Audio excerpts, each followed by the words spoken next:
pod bay doors, please, Hal. Oh, Brian, I need your help. Chadley wants to have a play date here at my house. Well, that's great. No, it's not. I can't let him see this dump. Come on, Stewie. Chadley should like you for who you are. Besides, this place isn't so bad. Brian, Chadley's parents each have their own bathroom. I've seen the fat man pee through Lois's legs while she's sitting on the toilet. What I've got to do is find a spectacular house that I can pretend is mine to impress Chadley. Well, why don't you just use Babs and Carter's? I can't. They're having an eyes wide shut party all weekend. I can't find my wiener with this mask. All right, time out. Let's all just find our wieners and then put the masks back on. The pod bay doors are open. Welcome once again. I'm your host, Jerry Dean Roberts of ArmchairCinema.com and also ArmchairOscars.com. And seated across the country from me, wearing a very weird mask, is my co-host, the critic, dare I say legend, from TalkMovieMe.com, the one and only, you know him, you love him, it's Mr. Doug Heller. How the heck are you today, sir? Fidelio. That's the password for the house.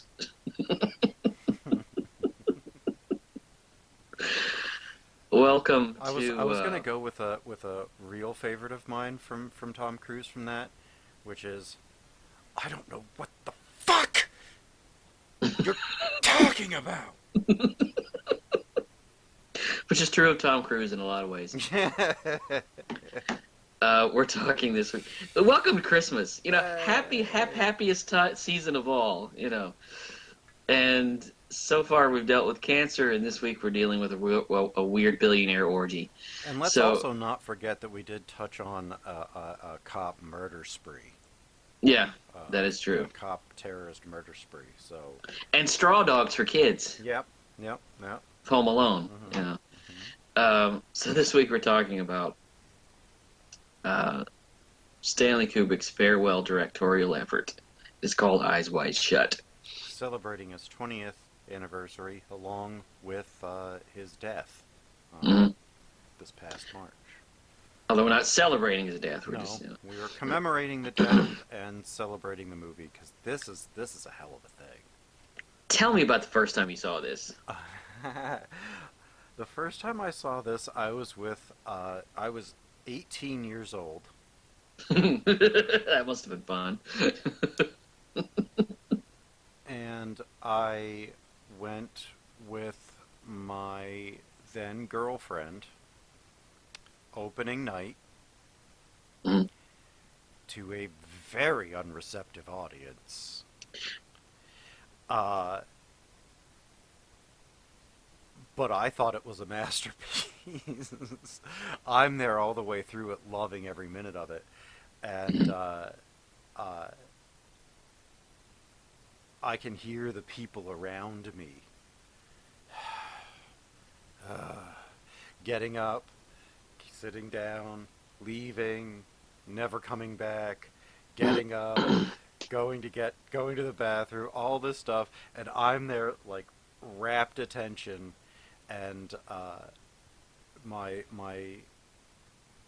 high school girlfriend was hating it because of the piano hits. She had a migraine, and all of those loud, big, single-note piano hits were kind of killing her. So she's like, it was good, but I can't. It hurt too much.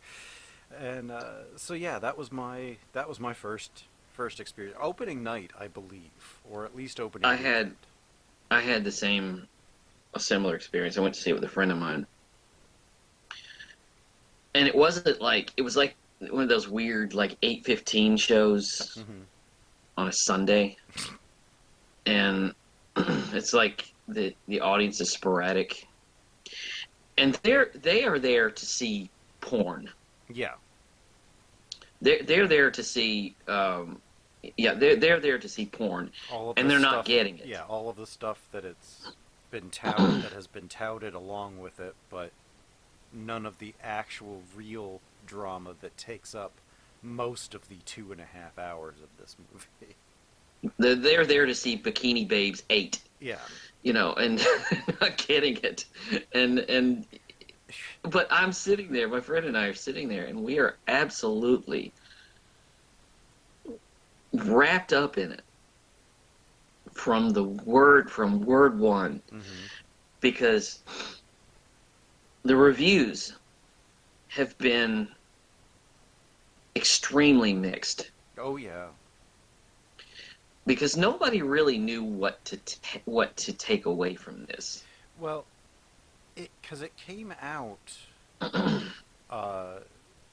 4 months after Stanley Kubrick died. Yeah. So there were a lot of people, I think, in the critical community that were afraid to say something bad about it because his death was so recent and he was a legend, and there's a lot of value to this. But there were just as many going, well, Warner Brothers ruined it, and now I can't like it, and this isn't what Stanley Kubrick wanted, and I hate it, which was a lot of reason why people didn't like AI. Aside from the fact that it's a very difficult movie to watch and to enjoy. It is. But a lot of it, oh, the ending, that's not what Kubrick wanted. Is no, that's what Kubrick wrote. That's what Kubrick wanted. Like, that's how he did it's it. It's kind of like Alfred Hitchcock in Psycho, that talky psychologist at the end of Psycho. It's like, why would anybody do that? That Hitchcock wouldn't have wanted that. No, Hitchcock wanted that. Hitchcock demanded that. Right. And it was, one of the stumbles in his career. But this one, the reviews were so mixed. Yeah. And this is what everybody was looking for that summer, because this comes out in the summer of 1999. Okay. You could actively feel every single studio trying to get out of Star Wars' way. Trying to get out of the way of Star Wars. Even up to the point that the trailer for Austin Powers said, if you see only one movie this summer, see Star Wars. Yeah. If you see two, yeah. That's how that summer went. It was a dead summer because everybody was thinking, okay, nobody's going to go see our movie because Star Wars is out. And then Star Wars flummoxed, so it was just kind of a dead summer. And this came out in late July. Yes. And for me, this is what saved that summer. Yeah. Because I'm thinking to myself, first of all, this is the last film by Stanley Kubrick. And I knew there were other screenplays that people were going to try, but I'm thinking, okay, this is the last time I'm going to get to see a Stanley Kubrick movie by him, by his hand. And just like every other Stanley Kubrick movie, the first time I saw it, I thought, okay, I've got to see this about 37 more times to really to really understand what I'm looking at. Because I got every feeling that I was missing something. Right. And at the same time, getting everything. Right. It's like, it's that kind of movie that, I mean, every time I watch it, and I've seen this a lot. It's uncomfortable. It is, but I've seen it. I've bought this movie 4 times, I think. I saw it in the theater twice. I bought it when it first came out on DVD. Then I bought a Stanley Kubrick box set with it in it. And then I bought 2 more Stanley Kubrick box sets with it. Right. Now I have it on Blu-ray. And I hope I don't have to buy it again. But the way that they're releasing Kubrick stuff to the Criterion Collection, I wouldn't be surprised if I end up having to buy it again.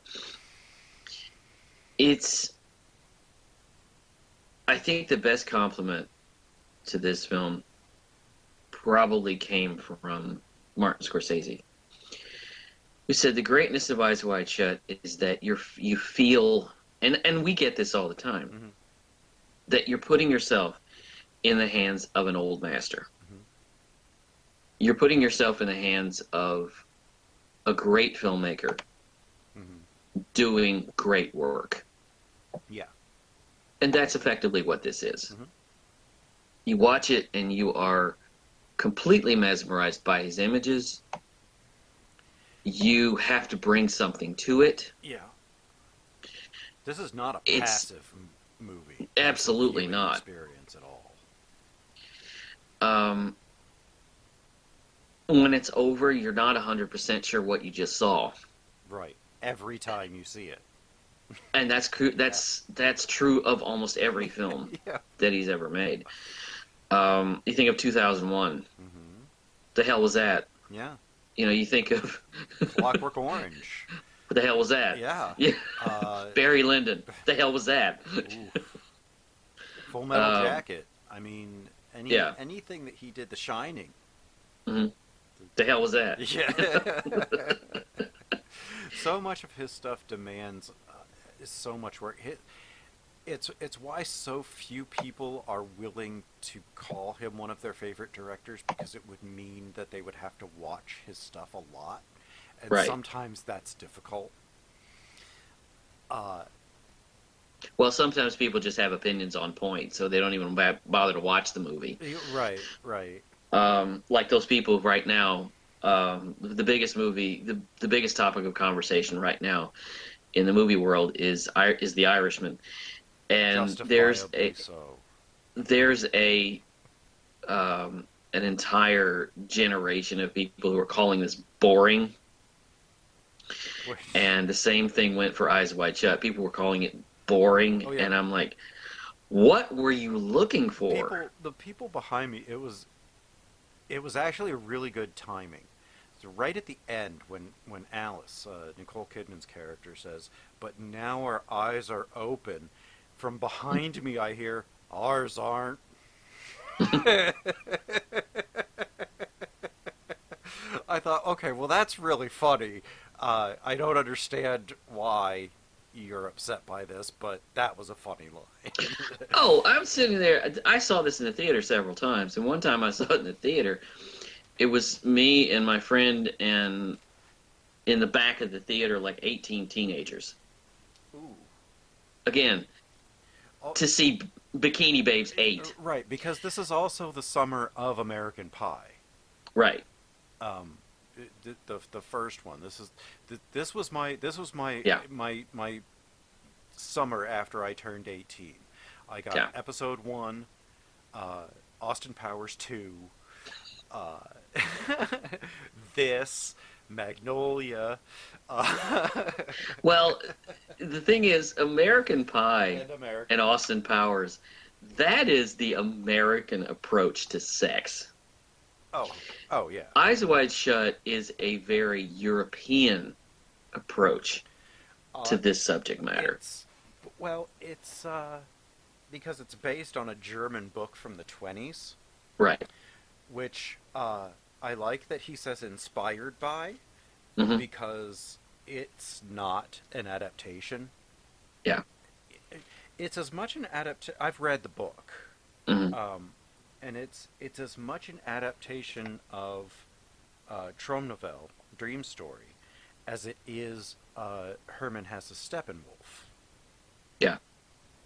Sorry if I'm getting into obscure literature here. I apologize. I was on a big kick years ago when this was coming out. So apparently of German authors from the 1920s. But that Weimar Republic, kind of that open society. Yeah. But it's a fascinating story that this guy is just like walking through, experiencing all of this stuff, watching all of it. It's a dream state. Yeah, it is. It is. But the larger meat of this story. Now, this movie, like I say, is very European. There's a lot that you could equate to French cinema. Certainly not American cinema. No. The first image we see in this movie is Nicole Kidman naked. Yeah. That is the first thing we see. Yeah. And it's not done for sex. She's just getting dressed. Yeah, she's just getting dressed. And when this came out on DVD the next year, was my first summer working at Blockbuster. Yeah. And one of the guys that I was working with, he said, I put it in, and in 5 minutes I shut it off. It was disgusting because Nicole Kidman was on the toilet. And I'm like, you've never really been in a relationship, have you? At the time, I was not yet married, obviously, but I'd been in relationships, and I'm like, this is not something. This is something that happens. Like, I had a conversation with somebody one time, and he was just really starting to get serious with his girlfriend. And he said, "You know you're in a relationship when your eyes lock and the two souls are just intertwined." And I said, "No, that's bullshit." yeah. I said, "You know you're in a relationship when you are headed out the door to go to work and you stop by and you kiss your wife and you tell her you'll see her tonight and she's sitting on the toilet Mm-hmm. and you don't even take an acknowledgement of what she's doing. Well, no. It doesn't even bother you what she's doing. You just kiss her goodbye and she's sitting there peeing. Yeah. And you're not even thinking about it. Right. That's how you know you're in a relationship. Right. So, all of that. Or when she sends you out at 10 o'clock at night to go to the drugstore to buy maxi pads. Uh-huh. That's when you know you're in a relationship. Yep. And chocolate. That Winter's Tale inner soul bullshit. Yeah. Nope. Nope. That's stuff for dialogue at the wedding. It's when you are at your most comfortable with this other person. Mm-hmm. Which is a hard state to come to. When she's sitting on the couch and she's reading a book and I'm watching television, and I blow this massive amount of gas. And she reaches over, and without even taking her eyes off the book, just reaches over to the table and grabs the Febreze and just does like that and just puts it back down. That's. I mean, bear in mind that you have how many dogs? Like that's Yeah. just a natural reaction when you have several dogs in the house anyway. So Yeah, pretty much. That's a relationship. yeah, I mean, so I appreciate that about this film. Yeah. That they, and at the time, of course, they were actually married. Yeah. Before it imploded. You're right. So you get this added level of intimacy, Mm-hmm. and a lot of that stuff in that apartment, the getting ready, and later on the pot scene, Mm-hmm. was just done with Cruise, Kidman, and Kubrick in a room by themselves. He was operating the camera, and that was it. Like that is intimate, Mm-hmm. and it's. I think this is probably,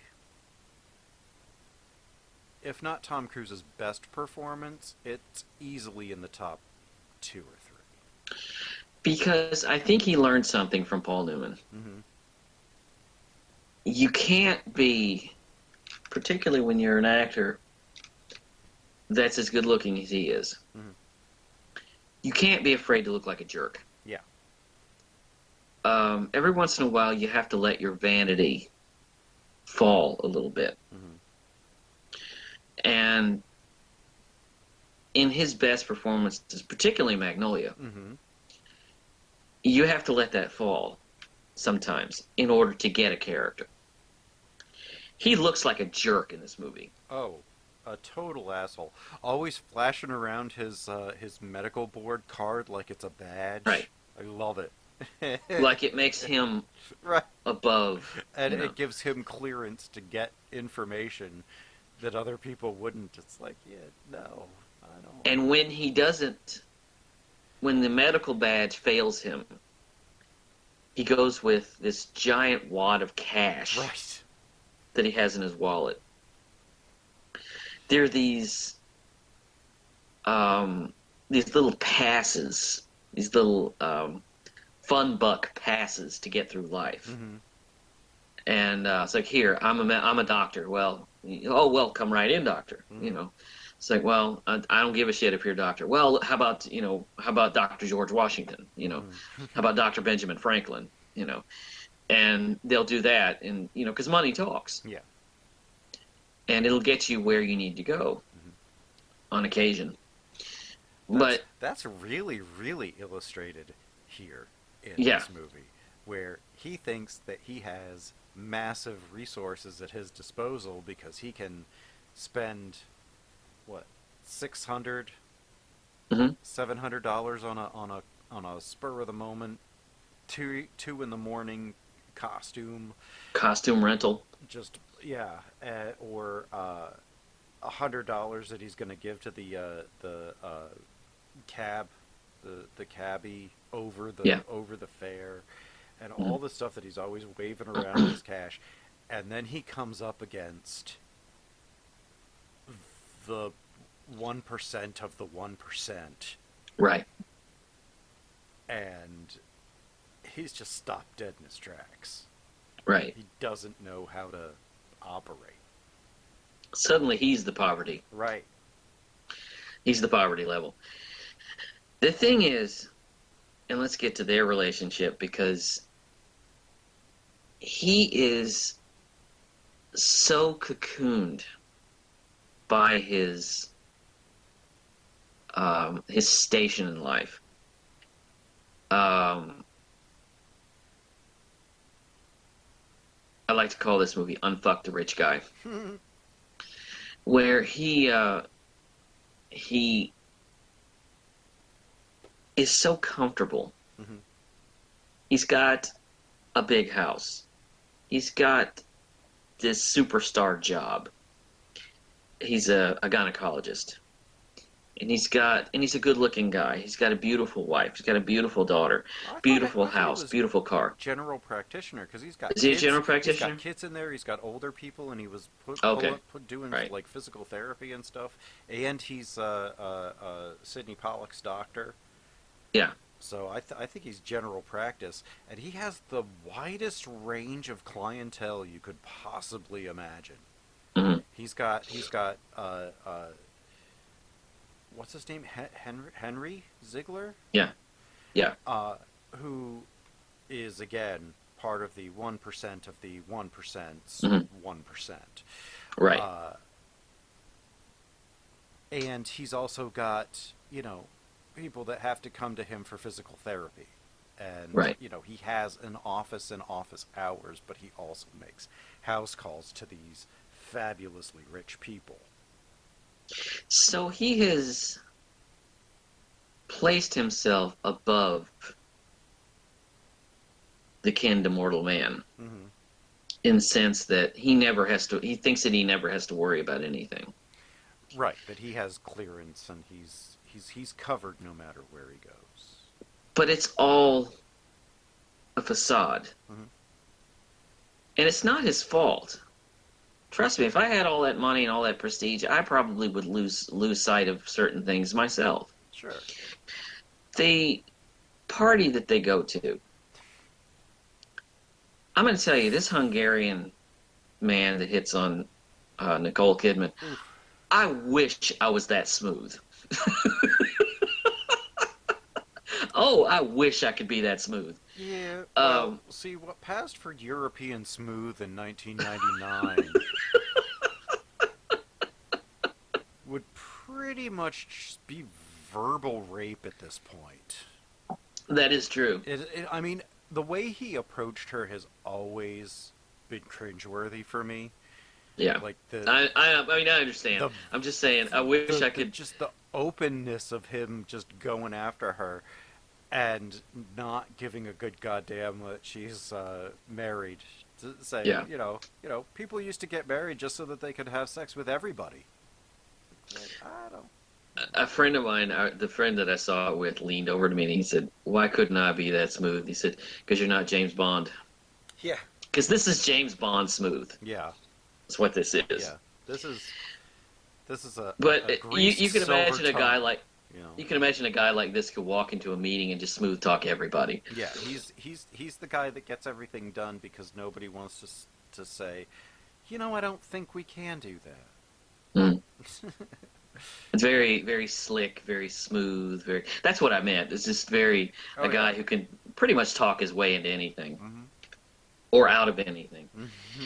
Um, but things happen at this party. Everything and nothing happens. Yeah. They are tempted, both of them. Mm-hmm. Her by this Hungarian gentleman, him by these girls that I think might have been, were they prostitutes? They were models. Were they models? Yeah. Okay. Because the way the one woman, I think the taller woman, was like, "Oh, the British woman was like, oh, Yeah. you helped me get something out of my eye during a photo shoot, on Times Square or something." And Yeah. he helped her, and that was just her friend. Yeah. Co-model. He doesn't get into the prostitutes until he meets Domino? Domino, yeah. Well, the thing is, it's interesting. I have a feeling that these two people have not had a conversation in years. Yeah.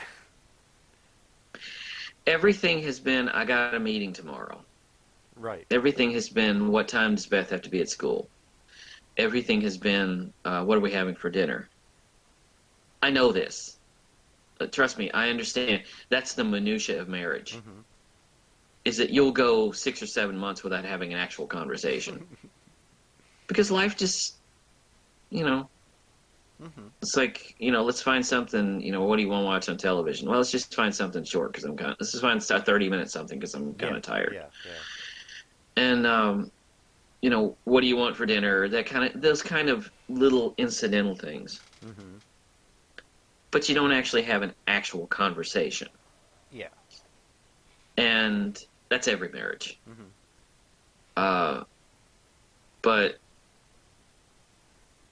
I have a feeling he hasn't talked to her in a long, long time about anything. Right. He has gotten to a point where he's basically just taking his life for granted. And taking her for granted.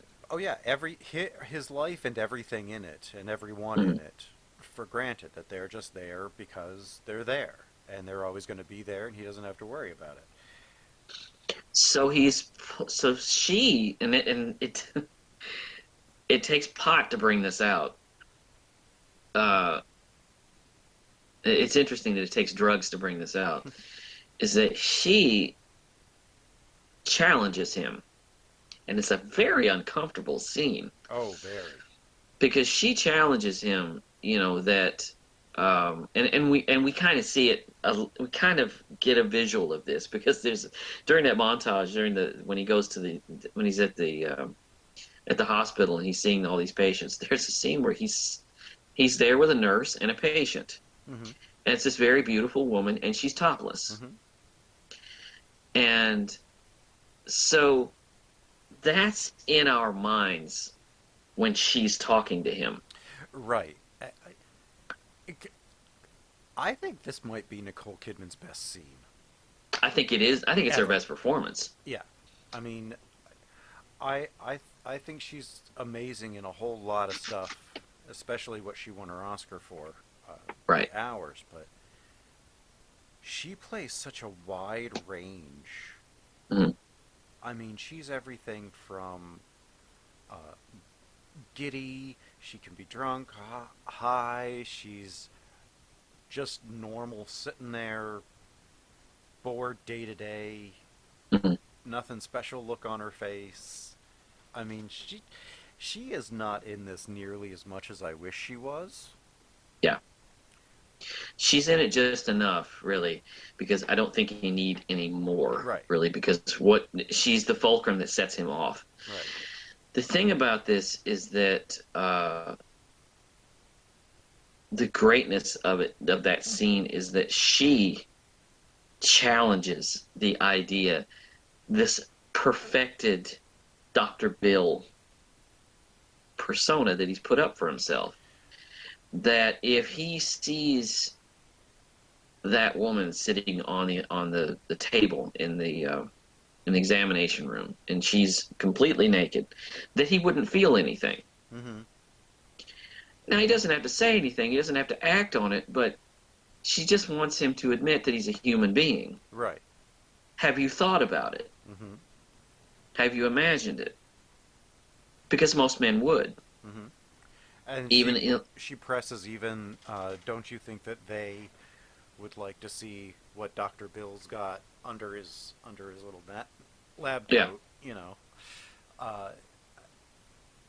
Yeah, she emasculates him in one of the best ways possible, just by challenging the patriarchy. Like, she doesn't emasculate him, she emasculates men who have this idea that, oh, women are just the homemakers and they don't have sexual urges and they don't want to roam. They're really trying to splendor in the grass, but the Natalie Wood character is the truer character. well, and he makes a remark that is he doesn't really understand is incredibly sexist, because she's talking about the Hungarian gentleman, and she says, and she's asking why would he hit on me? And he says, well, I understand it because you're a very beautiful woman. And then she says, no, wait a minute, wait. You're saying the only reason he paid attention to me is because he wanted to fuck me? Right. And it's like, and she's not wrong. Her whole thing, or everything that she says to him. You know, I don't ever think I was on Bill's side anytime I ever watched this movie. No, I wasn't either. It's always like she challenges his dumb viewpoint of the world, throws him into complete and total mental chaos for days. Yeah. Just based on one thing that she said that didn't end up happening. Right. So she admits to being attracted to this ship captain. To, like, heavily leave your family attracted to this. And he keeps having images of the two of them together. Right. This naval officer that never happened. Right. He conflates everything and makes everything worse, and eventually leads to him almost dying. This is something that happens to me. I don't know if it happens to you, but in my life, someone can say something, and whether it's positive or negative, and it can be just completely nothing to them. It's just tiny little word or something, and my brain is rolling around with it for weeks.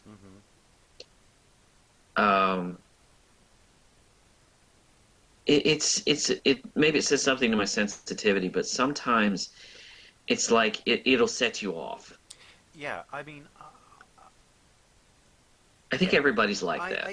I depending on what kind of mood you're in, I know. Really. When I've been at very, very low points, depressed points, and everything, it's way easier to extrapolate complete opposite what the person meant, just because you broke it down and picked over it and well, what they really are saying is they're just not being blunt about it, but they're saying this, this, and this, and that they do, and then that just spirals you down. Uh, Oh, that's a millennial thing. I know what he said, but I know what he really meant. That's that's our society today. It's like, oh, I heard what he said, but I wonder what he really meant. That's it. It may be a human thing, but boy, we brought it out recently that well, that's you because can't just. most people that we've heard say things are not telling the truth. That's true. And That's true. we have been conditioned to be skeptical of everything. But sometimes a rock is just a rock. Sometimes somebody says something, and they say I'm going to my car, and it just simply means I'm going to my car. It doesn't have any other added, But it's all an interpretation, and this whole movie is about interpretation. Mm-hmm. And but she makes this claim. Of course, she does it on a bigger scale.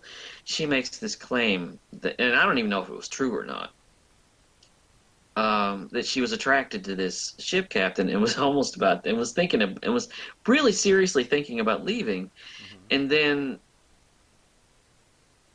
for 24 hours, it boils in his brain. Right. It drives him to almost sleeping with a prostitute. Right. And it takes him to this weird ritualistic orgy Mhm. for, exclusive richest of the rich. 1% of 1%. Right. And then trying to sleep with the prostitute's roommate, Hmm. and all of this stuff, and still trying to figure out exactly what he saw at the mansion. Right. He's just completely undoing himself with the pressure that he's putting on himself and the pressure that he is making other people enact on him as a result of him crashing the party. And he's really, when you get down to it, the whole thing, and this happens when your brain is tired, the whole thing feels like a dream state, because there are certain things that happen that feel fragmented like a dream. The first place he goes, because the whole tension of that conversation is broken up by a phone call, Mm-hmm. and he goes to see a patient. And he sees this woman who starts talking about she's going to get married to a man who's terrible to her. And you can see when she's talking to him that she's scared to death. But that never really comes up again. It's part of this weird sort of heart of darkness journey that he takes. Mm-hmm. Almost like the prostitute. Everything is sexual. Everything that he runs into has a sexual undercurrent. Right. It's like it's one of those things where it's like, oh, I just got a white car, but I never see white cars anywhere, and then the only thing you see is white cars. Is white cars. And so he's thinking about sex. So everything he encounters, from the woman, the daughter of the patient who died, saying that she's in love with him, Mm-hmm. although she's just really grief-stricken, and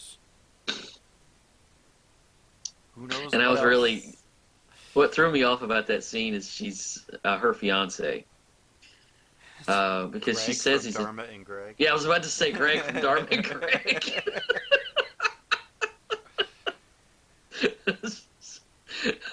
That kind of threw me off. This must have been the conservative family that he was involved with before he got involved with Dharma. Right. Because that really threw me off, because she's describing it, and I'm like, Greg's a nice guy.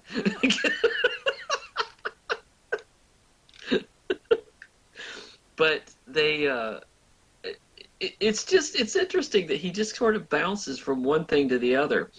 The one that I'm still not able to really wrap my head around is the costume shop, because he goes into this costume shop and he meets this older Russian gentleman. This was the first time I ever saw him in anything. Yeah, And whose name I cannot pronounce. he kind of exploded after this. It was Right. in everything. And I cannot pronounce his name. But he it's another thing where he gets a pass by showing his credentials. Mm-hmm.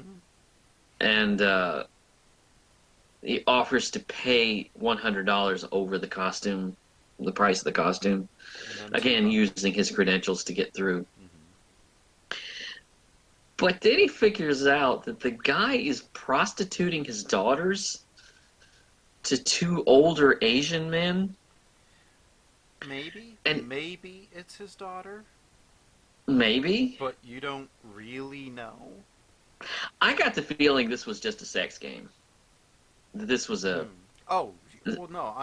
I got the impression that he pimped out his daughter, and when there was noise, he had to put on a big show, and that's why they were confused.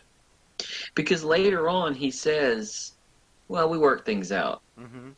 I was going to call the police for you last night. He said, well, we worked things out. Right. So it's like he is being awakened to all of these different things that he, in his privileged little cocoon, his privileged little comfortable nest, never has to see or deal with. Mm-hmm. This prostitute that he meets,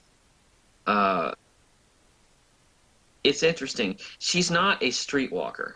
You know, she's not somebody that he just, pulls out of an alley. This is a college girl trying to make extra money.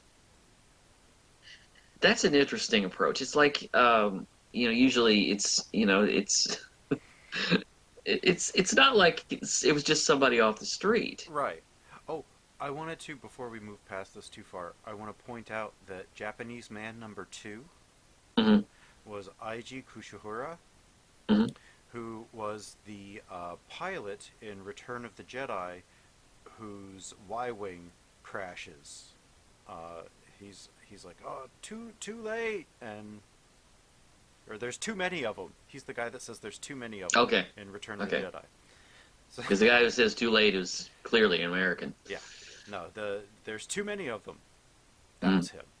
Wow, I didn't know that. I was trying to find Milich's how to say his name, and I'm not going to try it either.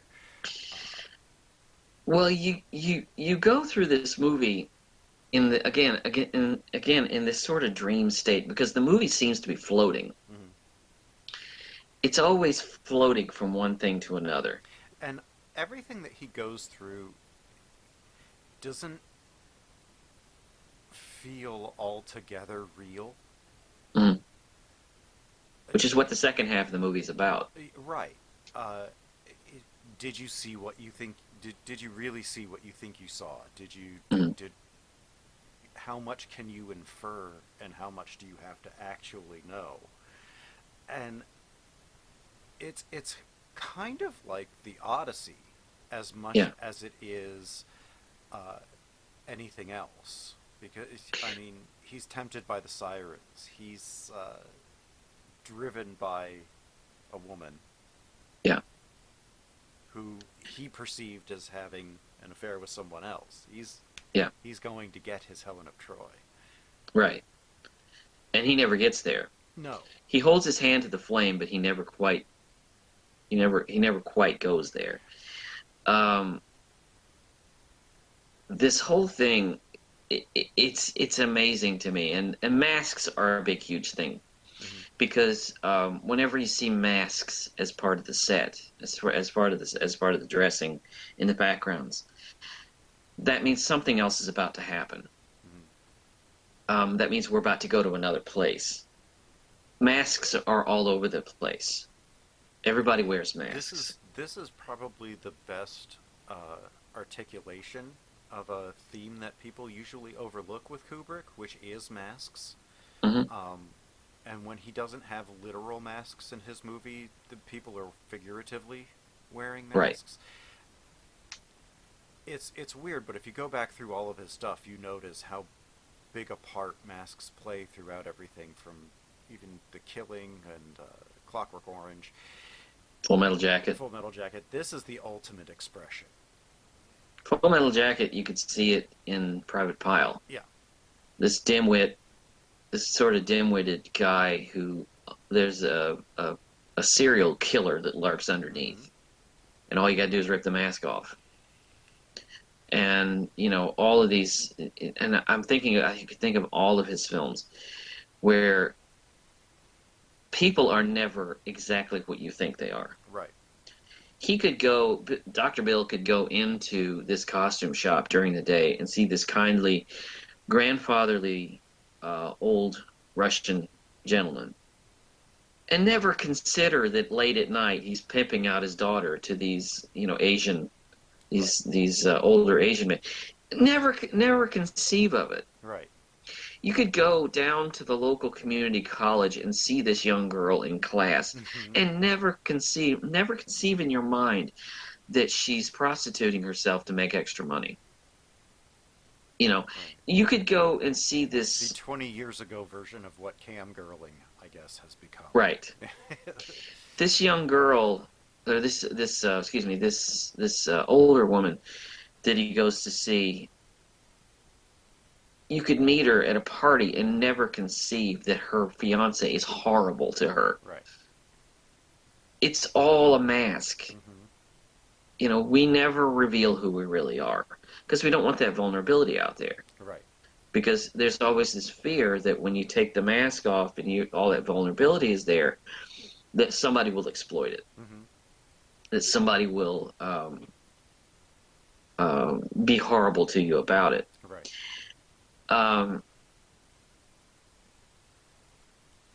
The machismo, for lack of a better term, that he's built up around himself. Well, I got a beautiful job, I got a beautiful wife, beautiful house, beautiful car, beautiful daughter. I'm cocooned from the temptations of mortal men.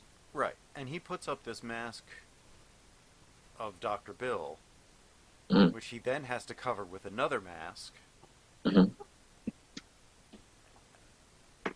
which all of it comes back to bite him in the ass It does.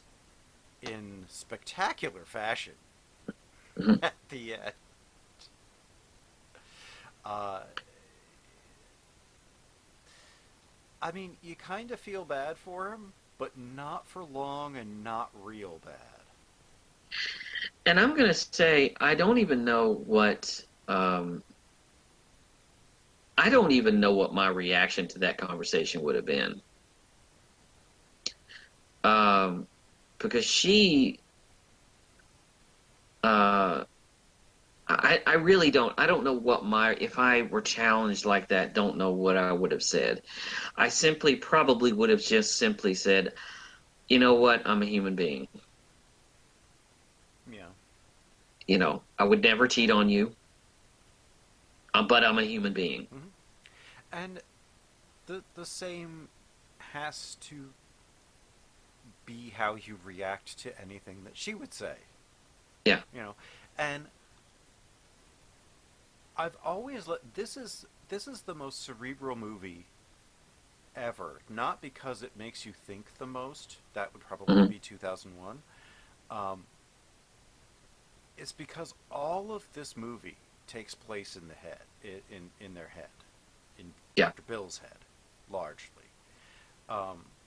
Even though he's walking through things, it's really all because of something that he is conflating and making worse in himself. Yeah. So I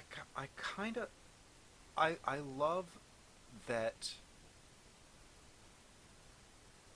there was anybody, let alone Kubrick, that thought, let's make this movie that basically exists in this guy's head. Yeah. All of the motivation, we're never going to say any of it out loud. Yeah. And we're going to have him go on this weirdo journey that all ends up being platonic for him. He doesn't actually sleep with anyone. So he wants to commit a physical act to get back at her for an imagined act. Right. Which is like responding with a nuclear weapon if somebody flicks a Pulls rubber a gun band on at you. Flicks a rubber band at you. Right. Or threatens to. Yeah, yeah.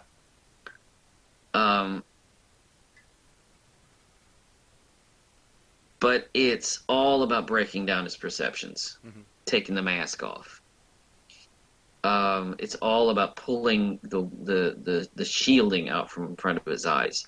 Right, it's making... He's the privileged. Yeah. He's the privileged. He's had it so good for so long. And now he gets to finally figure out who he really is. Right. Which is not he something goes to that work. he wants to do. He goes to work, and he sees all of these people who have all of these problems in that rotation of patients, that wide berth of patients that he has. And he basically sees himself above those people. Now, set out into the world, he is now among those people. Right. And has to deal with those people. He is now the ant that he perceives others to be. He is now the ant and not the magnifying glass. Right. And he's finally not the boot. Right. But he's also, in this way, he has so much wealth and privilege. All the money in the world. Again, the beautiful wife, the beautiful car, the beautiful daughter, this. And because he's a doctor, and he's doing a good thing, it makes it all okay. I'm a practitioner. I go in, I help people. I heal the sick. So that makes all of this other stuff okay. Right. I like the fact that he's a doctor. Because, again, it gives him another pass. Yeah. It's a pass to have all of this stuff. If he were a CEO, if he were Michael Eisner, we wouldn't be able to get there with him. No, because we would be too caught up in hating him for his privilege, instead of being able to go, well, Bill worked for. He went to medical school. He had to do his residency, and he's doing a good thing. He's had to build up his practice and all of this, and you can kind of he's the doctors are whatever noble, however you want to go with that. They're not. I know they're not. But it's a noble profession. My mother and my wife were my mother was a med tech, a microbiologist, and my wife is an RN clinician. So I never grew up, and I have not lived with people who really like doctors. Doctors are fascinating. Because they have to work with them. Let me tell you something. I worked in a vascular surgery office doing office administration for a while at a college with a lot of medical students, young doctors in residency and what have you. And when they are absolutely the worst people to know. Well, they're in their 20s, and this is the biggest bunch of apostolic, self-centered assholes I've ever met in my life. Yep.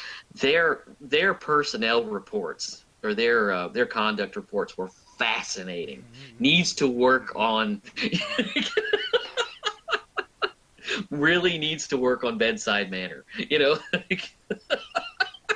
Which is only something they have to work on until they're a fellow, and then everything that right? they do is completely justified by everybody who's ever become a fellow as well. So, is this how you would do that? No, but it's You know probably what it brilliant. is, and it's again the Dr. Bill. It ties in with Doctor uh, the Dr. Martin Landau in Crimes and Misdemeanors. Mm-hmm. You're so cocooned in all of this stuff, and it comes crashing down when real life comes into it. Right. Um, but I was always fascinated by this. I worked for a very respected vascular surgeon, and I was amazed this man could do 24 surgeries in 3 hours. Sure. They wheel the patient in. He's gowned. He's got the gloves on. Does the work, and then they wheel the patient out, put new gloves on him, put a new gown on him. He does the next patient. They wheel out. It's like an assembly line. It just goes, go, go, go, go, go, Right. go, go, go. Right. But the man can't tie his own shoes Yeah. Wow. and does not know how to drive. Isn't that fascinating? Yeah. Well, hey. He's making the lion's share when it comes to money. He's got everything. But the man just he can't go in the kitchen and make a plate of macaroni and cheese. Isn't that fascinating? Yeah. I mean, That's there's that is always amazing to me. yeah. I mean, there's it just reinforces that there's uh, you know, book knowledge and street knowledge or life knowledge. Mhm. You have to And, have some life knowledge. yeah, and if you don't, I knew a kid when I was in college who freshman year was terrified because he ran out of toilet paper and did not know where to buy it. Yeah, And they said, "Well, it's in the paper aisle at the store." grocery store. Yeah. And he's like, "There's a paper aisle Yeah. in the grocery store?" He Mhm. was mystified. Mhm. Mystified that these places even existed, let alone that they were so commonplace and that everybody else knew this. Yeah. So Yeah. I've met that. Mhm. I've worked for that. I've worked for that. It's amazing. I sit there and you sit there and you think. Now I will admit I don't know everything in the world. Set out on my own, I probably couldn't buy a house on my own. Probably, couldn't do certain things. But it's just amazing that you've become a heart surgeon. You save people's lives. You know the intricacies of the human body. You know anatomy. You know parts of the human anatomy that most people don't even know exist. And the vascular system is not an easy thing to work in. Right. Right. But you don't know where to find stationery in your own office. Because I got a guy for that. Yeah. Well, know. I mean, it's like Sherlock, Mhm. Benedict Cumberbatch, when somebody at some point somebody says to him, "Wait, you don't know?" Watson was like, "You don't know that the Earth is round?" And he goes, "I don't have time for things like that. Mhm. Just general basic knowledge." There's a wonderful movie. It's called Love and Death on Long Island. And it's got John Hurt as this proper English actor who's been so sheltered. He didn't even know how to go into a store and rent a videotape. It was like he knew nothing about how to do anything because he's been so catered and so Yeah. so held aloft. It's just You fascinating. usually see that with people who are born rich or have some kind of privilege early on. Yeah. But I love, this is another one of those, oh, Was this ending supposed to be there when Sydney Pollack's big long scene with the pool table and explaining Before we everything? get there, before we get there, we got to talk about this orgy, which is a wonderful sentence to be able to say, by the way. Fascinating sentence to say, I'm sure. He meets this friend who clues him into this party. Why he sent him there, I'm still trying to figure out. Well, he kind of pressured him into just letting him know where and when it was. Yeah. So that he could show up on his own. Yeah. I honestly don't think Nick thought that Bill was going to go. Yeah.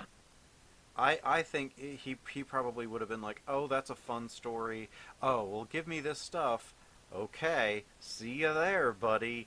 And just, go home and sleep with his wife to the fantasy or jerk off to the fantasy of this massive amount of beautiful women. His job at this party is to play the piano blindfolded. And it's not like they're asking him to play, like, solid gold hits. They're having him play Gregory Legati. Like, this is not an easy composer to listen to, let alone play from memory. Yeah. Yeah. Like, I mean, and it's an organ, and I mean, there's all sorts of things going on that you're like, wow, this is a weird place to be. Played by Todd Field, the director of In the Bedroom, And by the way. Little Children. And Little Children. Does not make happy movies. No.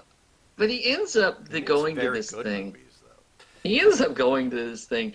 The set piece for this thing is unbelievable. First of all, this mansion, it's Wayne Manor. Let's just say it. Right. It's freaking Wayne Manor. It's an English manor. Yeah. Supposedly just outside of New York City. Supposedly, yeah. But it's obviously in the English countryside. Yeah. And all of the New York street shots that are not wide shots, establishings, were all on a soundstage in London. Mm-hmm. Or a backlot in London. He built Mm-hmm. New York City on a backlot. So... And half of the population of Birmingham, Alabama, who live below the poverty line, could live comfortably in this house. Yeah. You could move them all in there. Yeah, and they would never know that they were sharing the house with anyone. Right. Like, This place is cavernous. this is Downton Abbey. This is Downton. No, this is bigger than Downton Abbey. Oh my God! But he goes in. Fidelio is the password, and he gets in, and everybody's in masks. Everybody's in these weird masks and robes, and they go in. There's this ceremony taking place. This weird chanting that This man is sitting on a throne, and there's the smoke, the censer. Yeah. The incense. And there are all of these women standing around in a circle, and at the tone, they all drop their robes. And they're all naked. And I'm sitting there in the theater watching this, and my friend says, I hate to say this, but this is kind of hot.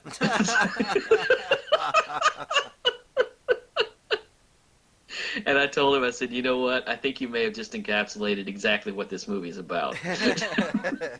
Because we all have a kink. Yeah. Every one of us, we all have a kink. And then the girls are set off on this. To choose the Right. person that they want to accompany, that they want to, I guess, sleep with. I guess that's progressive. I don't know, but they're not even like the only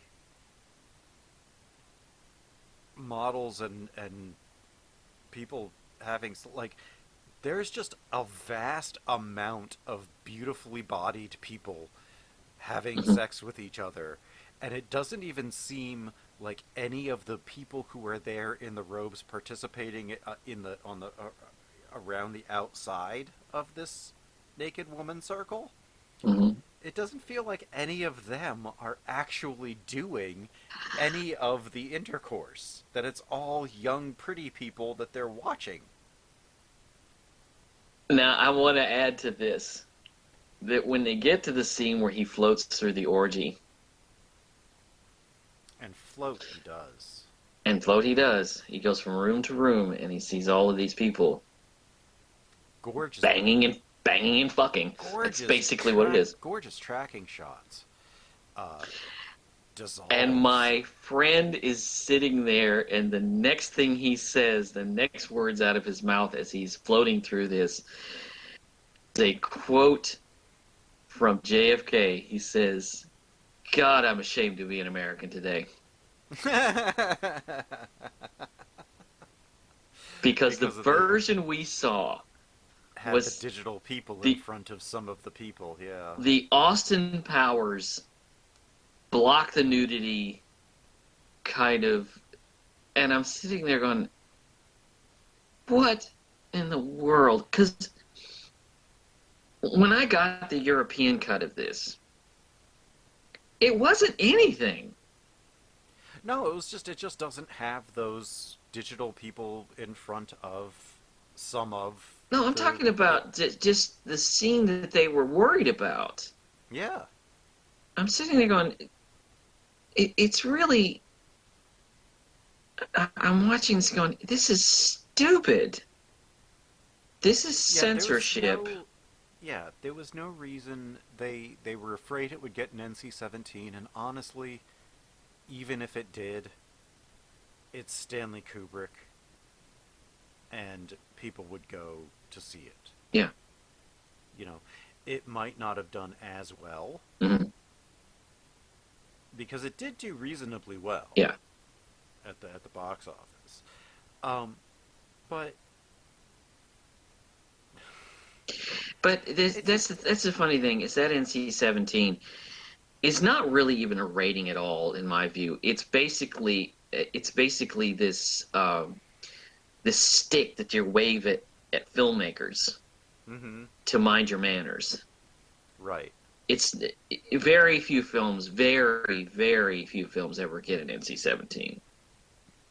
Most of them, if they get slapped with it initially, they'll either appeal it or cut the film. Sometimes they don't even have to cut the film. Sometimes they can just appeal it and say, "Hey, no," or they can just go out unrated. Yeah. Which is basically a license for anything. Unrated is the DVD way to go. Yeah. But when I saw this, I just sort of sat back and I thought, it felt like somebody doesn't want me to see this, but why? Right. In the age of the internet, which was relatively new then, porn is 24/7. And if you're a kid, you've probably seen porn on the internet. Because it's everywhere. Yeah. Whether you admit it or not. It is the largest industry on the internet. It is the most profitable industry on the internet. So what were these flywheels at the MPAA really worried about? because this movie, there's nothing in that scene that there's really nothing in that scene to worry about. No, there's just nudity and A lot of thrusting.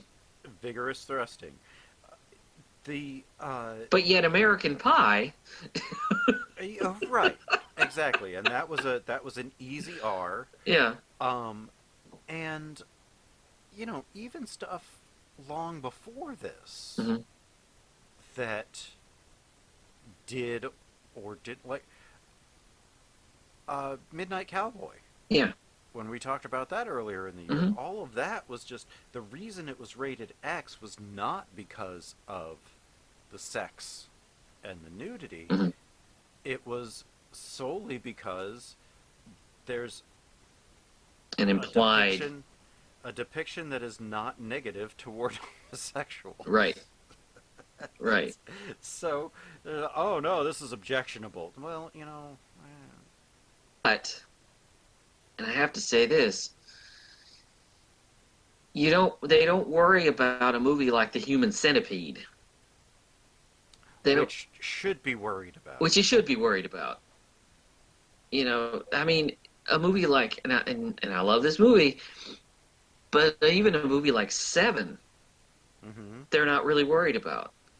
Right. You can have somebody's eyeballs gouged out, somebody's head explodes like a melon. Really horrifying. But violence. this Yeah. actual human function, Yeah. that almost everybody goes through, it's unbelievable that they're so afraid of this. And this is that American pretentious. This is the puritanical. This is puritanical. We never quite got all the way away from Plymouth Rock. No. No. But that's why, we were talking about, what was it, Christmas Tale? We were talking about how I love French films, Mm-hmm. because the French don't have these hang-ups. Because if you watch a French film, they don't care. No. Their sex scenes are sex scenes. Yeah. Their violent scenes are violent scenes. But they don't have this puritanical bullshit that we seem to hang ourselves on. Yeah, that has always plagued our media. I mean, all the way through. And plagued the movies for 40 years. Yeah. Because of the production code. Mm-hmm.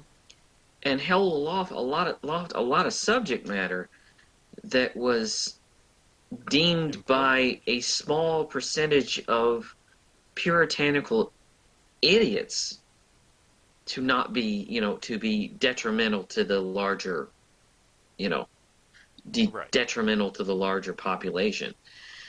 I've never understood it. I am absolutely, completely, and totally against the idea of censorship. And that's what this was. Yeah. It was just censorship. I know it's a small thing, but it's censorship, and I am completely against it. Because art is in the eye of the beholder. And it should always be, you should respect the artistic vision. Right. And and everybody says, and I think that this is probably true, had Kubrick not died in March before this was released, Yeah. This wouldn't have happened. Been alive up until the release, it never would have happened, because Warner Brothers had a very Orson Wellesian type deal with him, Mm-hmm. that they wouldn't touch anything. But when he died, the rights kind of reverted to them, so they were like, oh yes, we're allowed to. And we talked about it with Stanley, and he was fine with it. Mm-hmm. No, I bet he wasn't. Because if he was fine with it, he would have put people in cloaks in front of them when he shot. Right. Because Stanley Kubrick doesn't leave things out by accident. Yeah. and he doesn't put things in after the fact. If he hasn't thought about it, it ain't there. And you don't have the right to mar somebody else's work.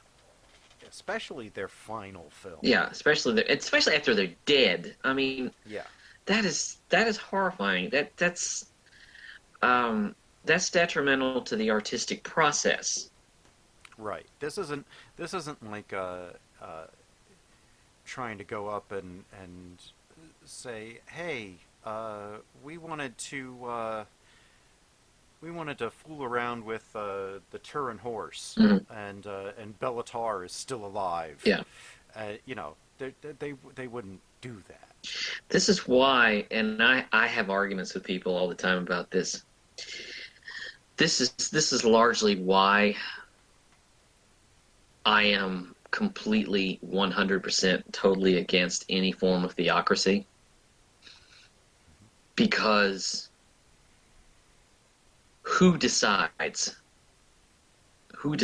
what you see and what you hear? Mm-hmm. What human mortal forces get to decide what movies you get to see, what books you get to read, what paintings you get to see, what you get to create? Right. That's why I love to look at all of the stuff that got banned by the Catholic League of Decency, Yeah. so that I can go find that stuff and watch it, Yeah. because it's probably really good. Mm-hmm. Mm-hmm. Or you sit there or like this film, you sit there and it was really all for nothing. Oh yeah, yeah. And the controversy was a lot of sound and fury signifying nothing. Mm-hmm. The whole, I think it's amazing that they would cover up people who are obviously not really having sex. Yeah. But not be afraid afraid to show Nicole Kidman on the toilet standing up and wiping herself. Or changing her clothes. Yeah. The first scene we see in the movie, she's taking her dress off and drops to the floor, and she's naked. Yeah. Or standing in front of the mirror, and her husband comes up and he's nuzzling next to her, and she's topless. Mm-hmm. You're not afraid of that. But this, you're afraid of. Right. Or those scenes where it's going on in his head of her having sex with this sea captain, this naval officer. That stuff you're not worried about, but this you're worried about. See, I don't understand the degrees to which they get so head up about this. Yeah, I didn't understand it then. I don't understand it now. I'm glad that pretty much the only copy in existence now is the unedited, Which I have. the uncensored version. Yeah, so do I. I had to go to a convention. And buy a bootlegged copy from somebody. It was on VHS, just to be able to see the European cut. I still have it, but that was the first time I got to see it, and my first thought was, they're worried about nothing. Yeah. They really are. Yeah. But let's get to the aftermath, because he gets in trouble. Oh, big time. They catch him. Yeah. How they found him in that party, I don't know. I guess they were following him around. But the woman who selects him saves him from whatever they were going to do to him. If it was anything, I mean, he had to have been easy to keep tabs on, Mm-hmm. just on the fact that they knew that there was something wrong, so that everybody who was just standing there at the doorway Yeah. would be able to report back where he is. There are 1,000 people at this Oh. gathering. Easily. Do you think Alice was one of them?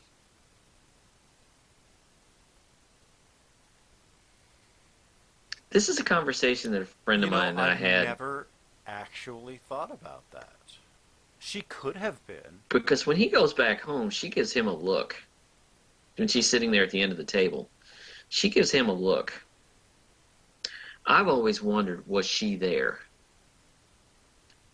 I don't think so, because I think that would have that would have been higher up than what she would have been permitted to be in. That's true.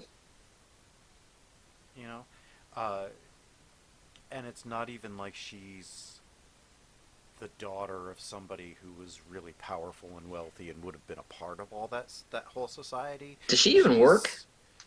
She is. She tells the Hungarian that she is currently without a job because she was the manager of a gallery in Soho, but it closed. It went bankrupt. Okay. So she doesn't have a job at that moment. Okay. But that's a question that I've always, my friend and I that I saw it with, we've always wondered, is like, was she there? I'm definitely convinced that Sydney Pollack was there. Well, he said he was. He said he was. Well, He's the one that looks at him and nods. Is he? Or at least that's what I always assumed. But he gets in trouble. What they're going to do to him, I have no idea. I think all they're doing is just trying to scare him because they know that he will scare easy. Yeah. Because he's where he shouldn't be. Right. And he's afraid of, getting found out, and now that he has been found out, he's afraid of Alice finding out. Mm-hmm. And when he comes home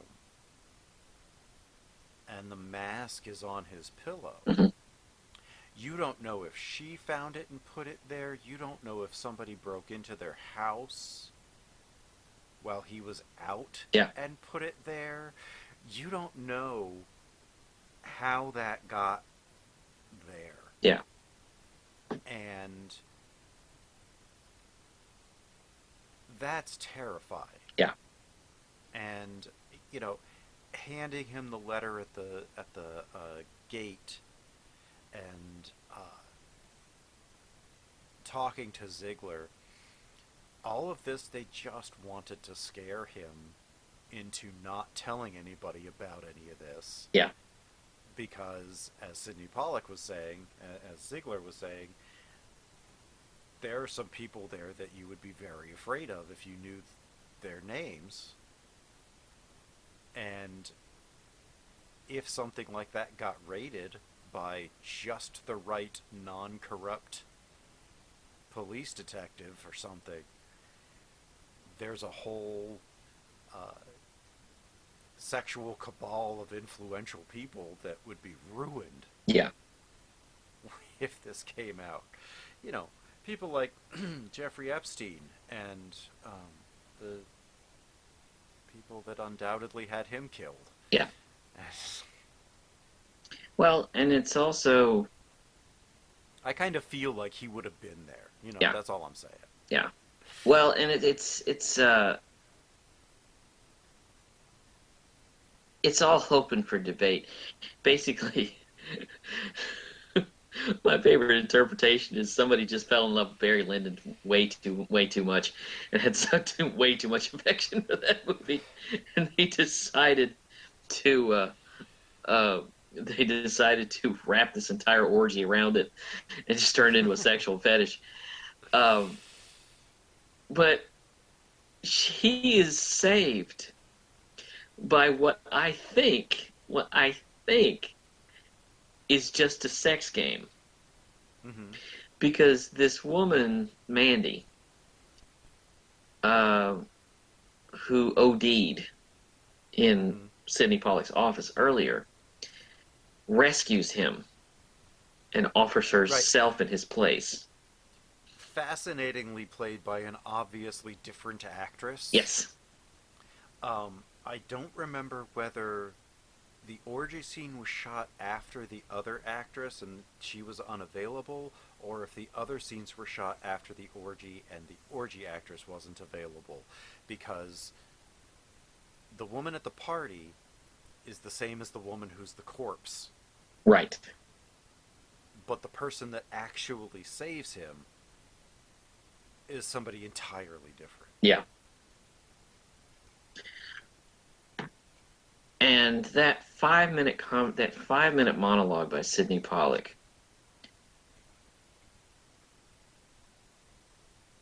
you have to break it down, because everything he says, from the moment he got to the front gate, it was all set up. Mm-hmm. And the idea that she died At their hands. at their hands didn't happen. In his place, yeah. That she was a junkie. She knew. They took her home, and she OD'd. Mm-hmm. Done. Yeah. This whole thing is out of your hands. Don't worry about it. Right. That's rich people logic. Mm-hmm. And he's still trying to make sense of this. And there's no making sense of it. No. I also love how Ziegler's approach changes every time Bill kind of comes up with an argument against what he's saying. Yeah. It's all very subtle, Mhm. but he starts off saying, I don't think you know how much danger you were in. Yeah. And he plays that whole thing, and then he's like, oh, but did you kill the girl? Then suddenly what if I told you that all of that was staged? Right. Would you believe that? Mm-hmm. Okay, so let's go with that. Okay, so it was staged. Oh, well, it was also not staged because you were in a lot of danger. It's like, well, who are you selling? What are you selling? Which is it? Mm-hmm. And I always just assumed that they were just trying to scare him and have a little fun at his expense. Yeah. Like, guaranteed after he ran out that door, they were just in a pile laughing. Yeah. Before it became a pile. Somebody rings the bell. Okay, players. Yep. He's gone. Everybody starts laughing, and then they. Well, some start laughing, but the others are like, "Let me finish. I'll be in there in a minute." And so takes some people a little longer than others, but anyway. It's this fascinating thing that, like, at the end of it, you know everything that happened, Mm-hmm. yet you know nothing that happened. Yeah. Like, you've witnessed everything. You're right there with Bill the whole time. Mm-hmm. And you still, at the end of it, you're with him. Like, what do we do now? How do I, who saw all this shit, go on with my life and go back to being a doctor tomorrow? Knowing that the 1% of 1% Buckfast is going on just outside of town. And that one of my patients is part of it. Now, every time he treats him, he's going to be like, should I do a swab? Did you get gonorrhea from this place? Do you have the clap? Are you going to die of syphilis because you're banging hookers unprotected and having mass super hyper rich powerful orgies? Are you having 1% of 1% orgies? How do you approach his blood work from that point on?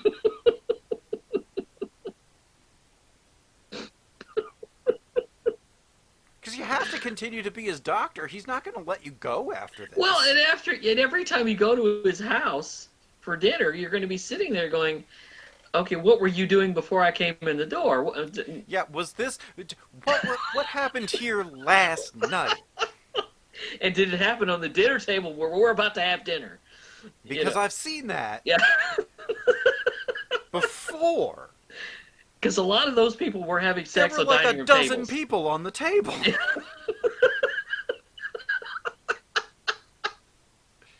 The ones who weren't using other people as tables were using the table. Oh my God. The house cleaning staff who had to clean that furniture. Oh God. Can you? I imagine that if anybody went in there with a black light, they would be blinded. Oh my God. Oh. The police would spend years doing an investigation into anything in this house because it's like, You know, if anything ever actually happened there, it would be the very definition of a pre-contaminated crime scene. and nobody who's involved in this is ever going to have dinner at this guy's house again. Ever. Or they are because they like that. You said it. Everybody's got their thing. Did you get all the jizz stains off the tables before you set the thing started? I mean, I assume that they probably cleaned that. I would be upset over all of the dry cleaning for the rugs. I'm going to assume, we don't see this, but I'm going to assume there were people banging in the kitchen. I think there were people banging everywhere. Yeah. So I would mean, in every nook and cranny, and I mean that literally in terms of the house and in terms of each other. I think there was very little left unknown. There were some people in broom closets. Yeah. You know. Yeah. So I wouldn't go in this house again knowing this. No. Well, I mean, you went in there knowing that it probably had happened before. Yeah. So. Yeah. Now, if I were Dr. Bill, I would touch anything. Oh, you know that glass that Sigler just handed you? Yeah, You don't want to know who did what with that yesterday. You don't want to know who's touched it, and what they had on their hands. Yeah. This is a germaphobe nightmare. Oh. I always wonder. You want to play some pool? No. Stanley No. Kubrick and Woody Allen were very good friends. Oh, that's a thought I don't even want to. Oh. Can you imagine Woody Allen being in this role? My God, you're gonna eat off the table. Did you see what they did there?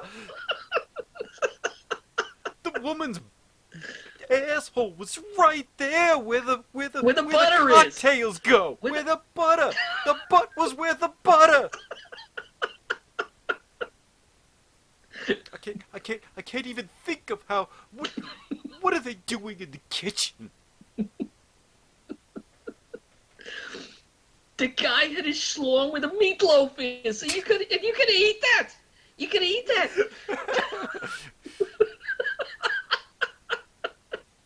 So much wasted food. You're being used as a table. Get up. Have more respect for yourself. I gotta tell you, when I picked this movie, I knew it was gonna go here. So I think I am in the minority when I say that this is one of Stanley Kubrick's masterpieces. Well, not in this conversation. Well, no, but this has gotten kind of steamrolled over in the long and short of it. They just say, well, it took him 13 years to make, and it was his last movie because he died before it came out, and it's really interesting. So why don't we talk about 2001? Yeah. No. Let's talk about Dr. Strangelove. Wait a minute. You know. Well, the other thing. I don't want to go back to his earlier, funnier works. I want to talk about his later stuff. The other thing is, it comes down to this. If you go to YouTube and you type in the words "eyes wide shut" analysis, a lot of people are really interested in this movie. Because no two analyses are ever the same. Yeah, no, I mean there's so much going on here that it's an identity crisis. Right. It's a marriage crisis. It's a status crisis. It's a family crisis. It's a so much. It's a morality crisis. Right.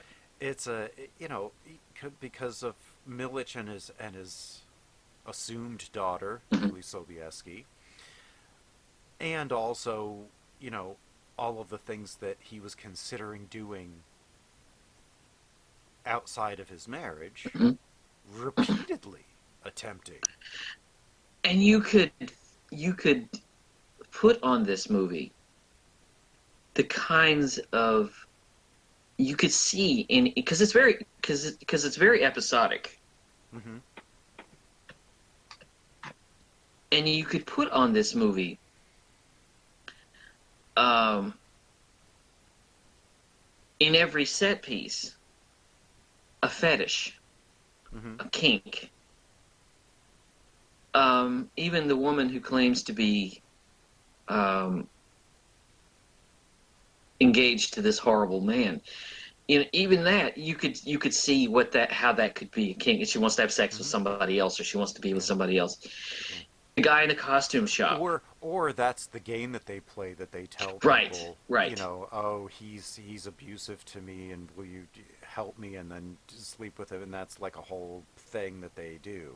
Probably the most normal, would be the college prostitute. Mm-hmm. Because that's a fetish that people would have. Mm-hmm. The orgy certainly people would have. This is kind of like if Pasolini had dialed Sallow back like 1,000%, Right, right, it would be Eyes Wide Shut. right, right. And you wonder. Which, by the way, he did dial back a whole lot from the book. Yeah, The Marquis de Sade was a very disturbing man. yeah. Anyway, sorry. Which is why I was really disappointed in Quills. Yes, but Marat Sade is really good. Yeah. Anyway. But you sit there and you wonder, what is he trying to tell me? Well, he's going to lay out the template. He's not going to hammer home what this movie's about. Right, no. Absolutely, he's not going to do that. Yeah. He doesn't do that in 2001. No. He doesn't really do that in Clockwork Orange. He doesn't do that in Full Metal Jacket. There's a He doesn't do it dehumanization. in Barry Lyndon. There's a dehumanization there. Uh-huh. But he's not going to hammer home what the movie's about. Even The Shining, he doesn't actually hammer home what the movie's about and what the ending was about. When we get to everything pretty ambiguous. Even Spartacus doesn't end on an obvious note. right, And you would think of all of the movies that he made, that would be the one that would be the most standard, and it's not. and the thing I'm stuck on the thing I'm still stuck on with Spartacus is, hey, the guy who doesn't say I'm Spartacus is Spartacus. Right? Yeah. Everybody else says it. Put it together. Yeah. It's the guy with the chin, the thing. Yeah. But honestly, Who just had a birthday this month? who just had a birthday this month. He's 103. Dear old Kirk Douglas. God love him. But honestly, when you get down to the end of this movie, that conversation that they're having in the department store, Mm-hmm. effectively, what I got from that is what she's saying is, we need to start over. We need to get a level of intimacy that effectively comes from both of us, Mm-hmm. without all of this preconceived notion that I've got a beautiful wife and hey, I can have sex with her anytime I want. Right. She's saying, they have to, at this point, either reset and start off with lust again, Mhm. or she assumes, or that maybe she got excited by the story, and she knows that he is scared but excited by it, and that might be their thing now. Mhm. They need a Have kink. have one of them go off and have an adventure that doesn't result in them cheating, and then telling them about it, and Or recondition their sex life to be far more adventurous and far less of a I love my wife, making the love and all of that. the bored obligation in Right. her eyes when she's looking at the mirror and he's coming up and from behind her playing with her breast, and just the I guess we're doing this now Yeah. look on her face. Trying to break away from all of that. Yeah. That's why I think even if she wasn't at the party, she's heard what happened to him from somebody. You think? Possibly Sydney Pollack, possibly somebody else has heard something. Because let's face it, Dr. Bill is not not exactly a completely an anonymous guy. Right, and he does not try to be Right. in any possible way. He does not try to disguise who he was, disguise what he's doing. He is the single most ineffective private investigator because he just bumbles around and, oh, who could tell me about this? This person will tell you about this. Okay, I will go see this person now. And then they will. Well, yeah. I mean, there's a guy. The first time you hear, there's a guy here who is flashing a wad of cash and a medical license. She's going to figure something out. Yeah. You know, I mean, and he's not. Like you say, he's not subtle about it. No. And it's interesting. He enters into this world in which those things, that medical license, just really gets him nowhere. Yeah, no. He spends more money than he does Mhm. He gets anywhere spending more money than he does with that medical license. Mm-hmm. And The only time that helps him is when he gets into the morgue. yeah, yeah. But it's just that it's coming down to breaking this perfected idea that he has about who he is and what he's capable of. Mm-hmm. You know, I mean, and the idea that he's so perfect that his mind is so sponge cleaned that he Mm-hmm. wouldn't ever even think about it is ridiculous. Right. Because we're human beings. Mm-hmm. Even if we don't act on it, it might be on your mind. Right. You know, and some people say, oh, I'd never think like that. Well, maybe you would. Mm-hmm. Maybe you would. And where do they start? Right. Fuck. Mm-hmm.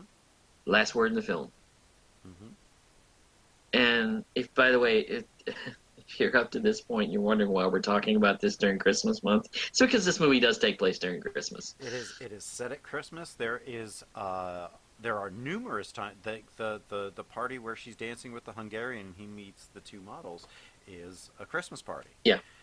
And numerous times somebody says, you know, Merry Christmas and Happy New Year, Happy Holidays, like that. Yeah. It's not disguised. It's not like a periphery kind of thing. It's like Die Hard. It's like, we are setting this at Christmas. Yeah. This is a solstice orgy for maybe these, let's make you assume that they're Satanists, even though they're probably just weird. And it's interesting that there's a shot at the end, and you might even miss it. The little girl is standing down the aisle, and she holds up a Barbie doll. Mm-hmm. It's like the little girl is entering into this this world now. She's getting older, and she's sort of entering into this world of this plastic facade Mm-hmm. of the idea of the Barbie perfection. Right. It's like she's moving out of tea sets and things like that. She's now moving into a sort of a grown-up, a more grown-up perception now. that she will now have to deal with. Right. That's my interpretation.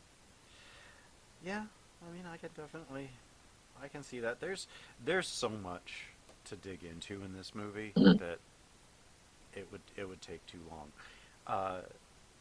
What do we have coming up next week? Next week, we're gonna dig up Santa Claus, Yep. literally, And hope he doesn't kill us. and hope he doesn't kill us. Next week, you are talking about a strange Finnish film called Rare Exports, A Christmas Tale. Yes. And then what do we have coming up after that? We have The Plague of My Year. I'm screwing with Doug's mind. Our top 10 movies of the decade. Individually. Yes, I am currently trying to squeeze 15 films into 10 slots. Now that's down from about 500. Yeah, well, I decided that I just wasn't going to get to watch all of the acclaimed stuff that I missed. You know what we'll do? I would. If you see something that you didn't get to put on your list, we'll turn it into an episode. Well, that was the other thing. I was like, oh, well, I want to see all the big releases from this year. Maybe something from this year should be included here because, maybe something does. Yeah. Maybe something is. And Maybe something made my list from this year. Maybe. Because I noticed when I was making my list, if you've been following my website, I'm counting down. I did a 40 top 40 from 40 to number 1. I'm about, as of this recording, at about number 32. And as I was going through it, I'm remembering. It's like, oh wow, I forgot about that. Oh wow, I forgot about that. And I go through, and this is a problem with lists. It has to be your own. Yeah. It has to be your own. The films that meant something to you. But I was going. I approached it as partly there are intellectual choices and there are emotional choices. Yeah, most of mine are emotional choices. I wish I could say that. But I noticed as I was going through and I made that top 40 list, I had nothing from 2019. Nothing. And then I started seeing some of the year enders, and I was like, oh, this is pretty good. But you have to remember, 40 films, there are 250 major releases a year, times 10. Yeah. That's a lot of movies. Yeah, it is. And a lot of stuff I didn't see. Yeah, me too. And I know that in the next 5 years, I'll probably see something and like, oh, that should have been on the list. But like I say, if it's not on my top 10 list when we do the show, we'll make an episode out of it. Right. I know there's some stuff that I haven't seen yet. There's some Oscar nominees that I haven't seen yet, which I know, because I used to have this thing when I had more time, when I would go through and I would try to see every single film that was nominated for an Oscar in a particular year. Some years I succeeded, but in the last few years I've been kind of slipping because, well, I have a life. Yeah. And this year has been really, really tough because I'm writing a book, and I'm finished writing it, and I'm putting the self-editing touches. So everything else has been secondary as I'm trying to get my book together. So it's really tough. Yeah, it is. And that's a lot. The same for me. Over the last year or so, I've been getting my first book together, and now I'm in the self-editing process as well. And yeah, it was pretty much that to all exclusion. Yeah. But then I had to get to Martin Scorsese because The Irishman is important. Yes, it is. We're going to talk about our top 10 next week. In January, my second pick for January is going to be The Irishman. That's a And film it's we're funny going to... because my second pick for January is Mean It's Streets. Mean Streets. And this was not... We didn't collaborate on that. That just happened. No, I wanted to do Mean Streets because you hadn't seen it, and Yeah. then you said I'm changing my one pick, and it's good because I can't find the movie that you wanted to go with in the first place. Yeah. Anyway, so Well, we're starting the new year. Next week we're going to the top 10. What follows that? I want to start the year with something fun. We're going back to Monty Python. yay. Now, we've already talked about Life of Brian. We talked about Life of Brian 2 years ago. So we're going to talk about Monty Python's other 3 films. We're going to talk about, and now for something completely different, Monty Python, The Holy Grail, and The Meaning of Life, which I haven't seen in decades. Oh, and then we're doing Almost Famous. Yes. And then our 2 Scorseses. So Yeah. Leading into what is going to be a whole month of difficult watching into February. Yeah. There's some, we're picking some intense movies for Black History Month. Yeah. So I think that about wraps it up here for us on Eyes Wide Shut. You can find everything, every episode that we've had at the podbaydorspodcast.wordpress.com. You can find us on iTunes and YouTube. You can find us on Twitter at pod_bay. Kick a tip into our virtual tip jar at Patreon, same handle at pod_bay. We thank you so much for joining us, and the Pod Bay doors are now closed. The mission has been completed.